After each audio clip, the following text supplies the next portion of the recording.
Macam mana akta akan diwujudkan bagi menghapuskan Alibaba, bagi ada kesalahan terhadap Alibaba. Ada beza Alibaba dengan Subcon. Subcon tak ada masalah Alibaba. Saya bagi contoh terbaik tuan-tuan. Semalam saya tak, bukan semalam, 2 hari lepas saya tak bagi contoh ni. Contoh terbaik apa dia? Kalau tuan-tuan pergi dekat Jalan Ta dekat Jalan Tunku Abdul Rahman ataupun kedai-kedai kat situ, majoriti yang jual kat situ adalah orang sama ada Indonesia ataupun Bangladesh. Kita duk sibuk selama ni kan. Oh, Bangla duk menjual, Indonesia duk menjual, Bangla duk menjual, Indonesia menjual, kemudian Rohingya dan sebagainya. Nah, apa usaha kita? So sekarang ini kerajaan buat satu akta undang-undang di mana rent seeking ataupun Alibaba ini akan menjadi satu kesalahan. So kalau kita tengok contohnya, kalau dia ambil dia ambil lesen umpamanya, dia ambil lesen. Dia orang Melayu kita atau Bumiputera ataupun orang Malaysia, dia ambil satu lesen. Apa dia buat? Dia bagi kepada Indonesia atau Bangla. Dia sewa lah lesen itu dengan harga RM10,000, RM20,000, RM30,000, whatever lah pada satu jumlah. So untung ke rugi ke bisnes itu, yang dapat dia tetap dapat bisnes itu. Dia akan tetap dapat jumlah itu, dana tersebut. So apa yang berlaku?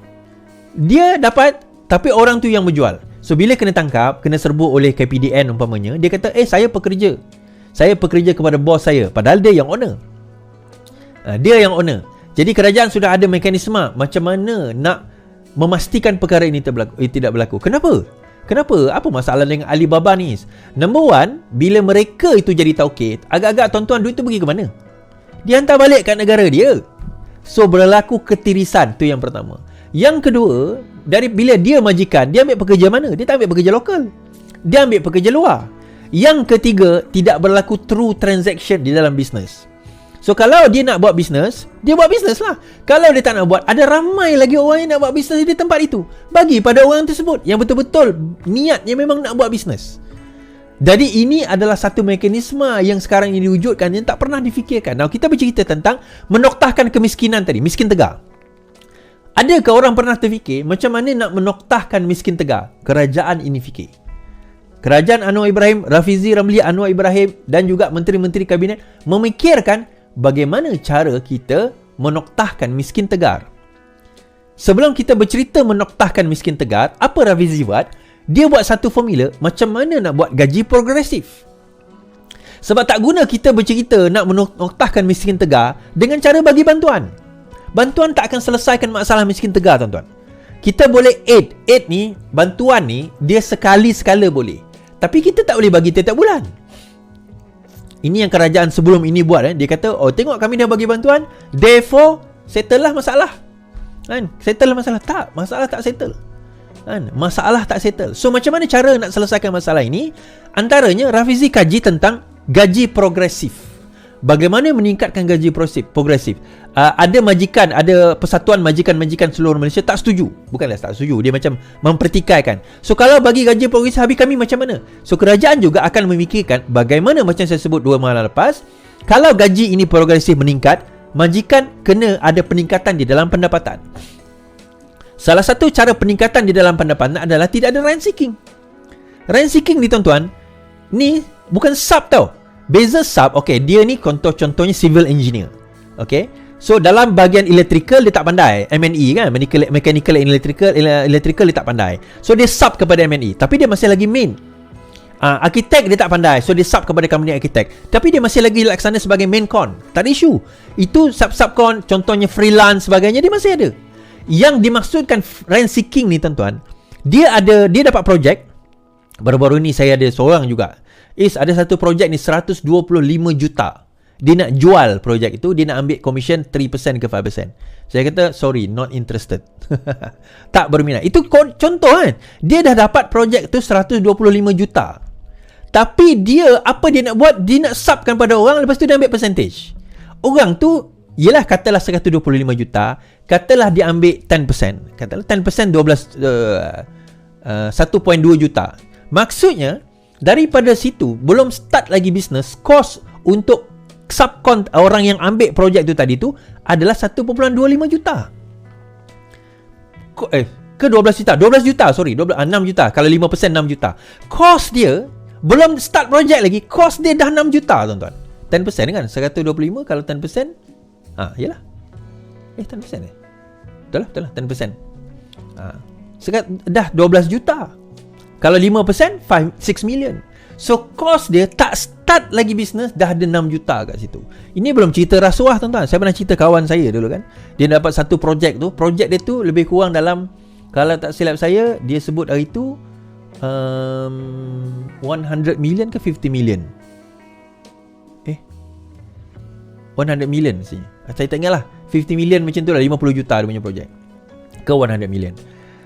Orang tu, ahli politik itu minta kat dia 10% tuan-tuan. Upfront. Before dia nak sign. Dan inilah ketirisan yang menyebabkan kenapa kos meningkat. And therefore, kenapa kita tak boleh bagi gaji tinggi kepada pekerja kita. Maincon dah bagi rasuah dah.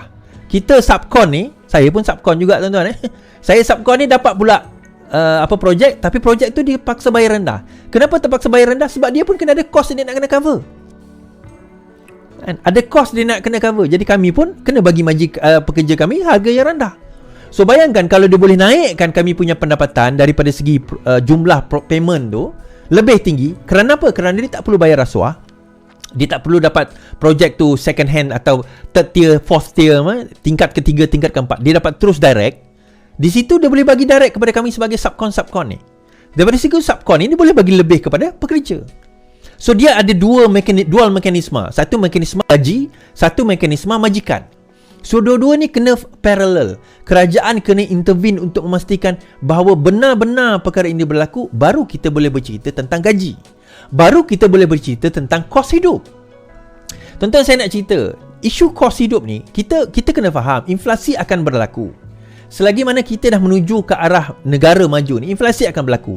Yang kita tak nak adalah hyperinflation, di mana inflasi itu berlaku dalam kadar yang terlalu tinggi, tidak berkadaran dengan gaji kita. Itu yang berlaku sekarang ini. Inflasi itu terlalu laju berbanding dengan kadaran gaji. Pendapatan kita tak naik tinggi, tapi harga barang naik terlalu tinggi. Itu yang kita tak nak. Memang harga barang memang akan naik. Tonton compare harga barang sekarang dengan 20 tahun akan datang. 20 tahun yang lalu. Kan berbeza. Kan 20 tahun lalu lagi murah daripada berbanding dengan sekarang. Itu normal. Tetapi gaji kita, takkan kalau nak naik sekarang, takkan gaji kita sama dengan 20 tahun lalu. Itu point dia nak disampaikan kat sini. Jadi akhirnya kadaran itu perlu. Jadi bila kita nak berbicara menoktahkan miskin tegar, kita bukan sekadar bercakap tentang bantuan dan subsidi. Kita kena fikir mekanisme majikan. Bagaimana majikan nak meningkatkan pendapatan? Bagaimana kita nak menggalakkan perniagaan di dalam apa orang kata, di dalam negara kita? Bagaimana kita nak menggalakkan perniagaan dalam negara kita? Bagaimana perniagaan itu kita nak kena majukan dalam jumlah penduduk kita tak ramai, tetapi kita berada di sekeliling ASEAN ni tuan-tuan, Southeast Asia saja. I think ASEAN saja kita ada lebih kurang 600 juta penduduk. So macam mana kita nak keluarkan pendapatan kita ataupun produk kita keluar dengan 600 juta? Belum cerita China yang 1 bilion, India 1 bilion lebih penduduk. Kita cerita tentang Southeast Asia pun dah cukup pasaran kita. Semalam juga Rafizi menyebut tentang bagaimana nak menurunkan harga contohnya lembu. Salah satu cara kita kena ada penternakan secara secara komprehensif di dalam negara kita. Dan dimulakan dekat Negeri Sembilan, di mana ladang itu tidak kurang 1,000 ekor lembu. Tetapi ladang 1,000 ekor lembu tu bukan untuk seluruh Malaysia. Ladang 1,000 ekor lembu tu hanya untuk Negeri Sembilan. So bayangkan kalau Negeri Sembilan ada 1,000 ekor ladang lembu minimum, maka daripada situ harga daging di Negeri Sembilan boleh di-reduce. Now, kenapa Negeri Sembilan? Rafizi cakap sebab Negeri Sembilan bagi tanah, negeri lain tak bagi tanah. Jadi Sarawak tolonglah bagi tanah. Bagilah tanah kan. Apa masalahnya Sarawak? Sarawak negeri kaya besar apa? Bukan kaya, besar tanah dia. Kalau setakat bagi, even tuan-tuan, saya pernah tengok satu company dapat 11,000 ekar tanah untuk sawit. Tak ada masalah. 11,000 ekar is nothing. Sarawak is 124,000 square kilometer. Dia punya keluasan dia 124,000 kilometer square. Seluruh Sarawak itu, Google lah, lebih kurang macam tu jumlah. Luas, sangat luas. So benda itu boleh dilakukan. Baik. Dan kita tengok tadi miskin dan miskin tegar itu datang daripada mana? Sabah, Sarawak, Kelantan. 3 negeri ni.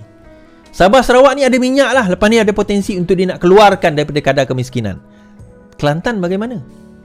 Tapi tahu tak tuan-tuan, sejak daripada Kerajaan Pakatan Harapan sampailah tahun lepas, Kelantan sudah menerima 0.85 bilion ringgit royalty. Apa yang dilakukan dengan duit tersebut? Kita tak tahu. Kita pun jadi pasal persoalan. Okey.